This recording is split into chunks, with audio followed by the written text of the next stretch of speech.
রাধে রাধে। কেমন আছো তোমরা সবাই? আশা করছি রাধারানীর কৃপায় সবাই ভালো আছো। আজ মহালয়ের দিন তোমাদেরকে স্বাগত জানিয়ে আমার নতুন একটি ভিডিও শুরু করলাম। আজ ভিডিওটি আমি সন্ধ্যের সময় শুরু করেছি। ভিডিও শুরুতেই তোমাদের আমার রাধা দামোদরের সন্ধ্যা আরতি দর্শন করালাম। আজ সারাদিন খুব ব্যস্ত ছিলাম, তাই আজ সন্ধ্যাবেলায় ভিডিও শুরু করলাম। আমার রাধা দামোদরে রাতের সেবা আমি কিভাবে করি তা কিছু কিছু তোমাদেরকে দর্শন করাবো। প্রথমে আমি গৌরহরির আরতি করে নেব। গৌরহরি আরতি করার পর আমি রাধারানীর আরতি করব। রাধারানীর আরতির পর আমি তুলসী মহারানীর আরতি করে নেব। আজ একটু শরীরটা খারাপ ছিল, তাই আমার স্বামী বলল আজকে আমি আরতি করছি, তোমাকে করতে হবে না। কিন্তু আমি গোবিন্দের সন্ধ্যা আরতি না করলে আমার মন একদম ভালো লাগে না। আমার শরীর যতই খারাপ থাক, তবু আমি নিজে গোবিন্দের সেবা কাজ করতে বেশি পছন্দ করি, বেশি আমার ভালো লাগে। যখন একদম শরীর অসুস্থ হয়ে যায়, তখনই একমাত্র অন্য কেউ গোবিন্দের সেবা করে। যেদিন আমি নিজে গোবিন্দের সেবা কাজ করতে পারি না, সেদিন অন্য কেউ করলে তখন মনে হয় যেন গোবিন্দের সেবা কাজে কোথাও কোনো ত্রুটি রয়ে গেছে। আমি জানি আমার সেবা কাজেও অনেক ত্রুটি থাকে, অনেক ভুল হয়, কিন্তু তবুও নিজের হাতে গোবিন্দের কর্ম করি, নিজের অনেক শান্তি লাগে। গোবিন্দকে শুধু একটা কথাই বলি, আমি ভালো হই খারাপ হই যেমনই হই, আমি তো তোমারই, তুমিও আমার। প্রভু, আমার কোনো শক্তি নাই, তুমি আমাকে যা করাচ্ছ আমি তাই করছি। কারণ প্রভুর ইচ্ছে ছাড়া তো এই জগতে কিছুই ঘটে না। আমি তো সাধারণ জীব, শুধু মন প্রাণ দিয়ে চেষ্টা করি আমার গোবিন্দ যেন সুখে থাকে। আজ দেখো আমার সাথে আমার স্বামীও আরতিতে যোগদান দিয়েছে। আরতি সমাপন হওয়ার পর আমি রাতের ভোগ দিয়ে দিয়েছি গোবিন্দকে। আজকে রাতে ফল, মিষ্টি, সন্দেশ আর ছানা দিয়েছি।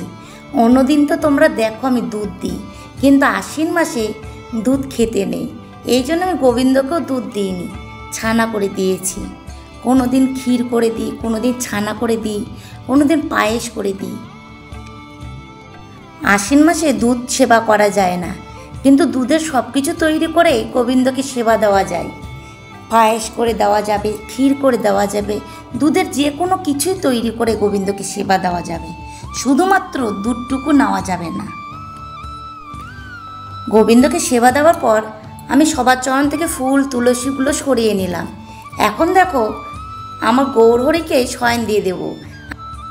আজকে গোপাল সোনাদের এখানে শয়ন দেব না, আমি এক এক দিন এক একজনকে শয়ন দিই, আর সবাইকে তো মন্ত্রের দ্বারা শয়ন দিই।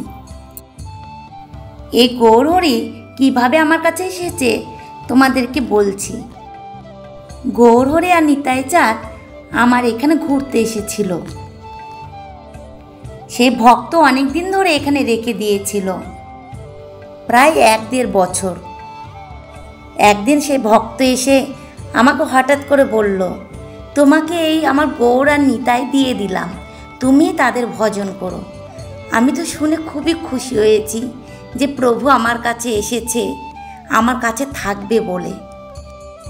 আমার কাছে যে আসুক না কেন, কোনো গোপাল আসুক, কোনো নিতাই গৌর আসুক, কিংবা কোনো রাধা গোবিন্দ আসুক, আমি কখনোই তাদেরকে অন্য কেউ মনে করি না, ভাবি এগুলো আমার মনে করেই তাদের সেবা করি।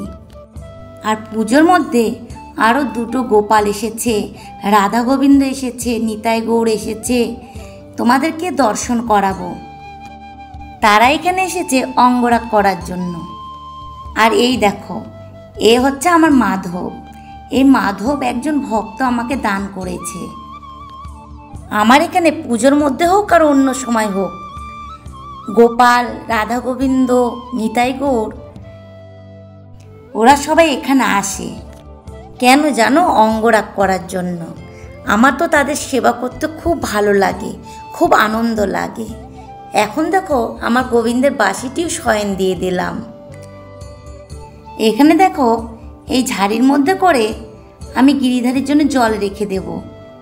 যদি গিরিধারী রাতে জল সেবা করে সেই কারণে।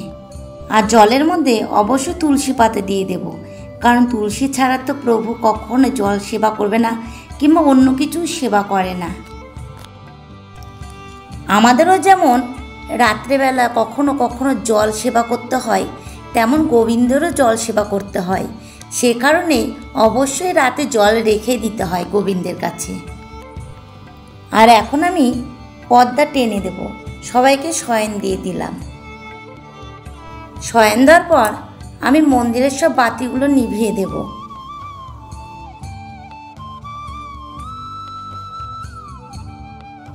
আজকের ভিডিওটি আমি এখানে শেষ করছি। দেখা হবে অন্য কোনো ভিডিওর সাথে। তোমরা সবাই ভালো থেকো আর আমার পাশে থেকো। রাধে রাধে।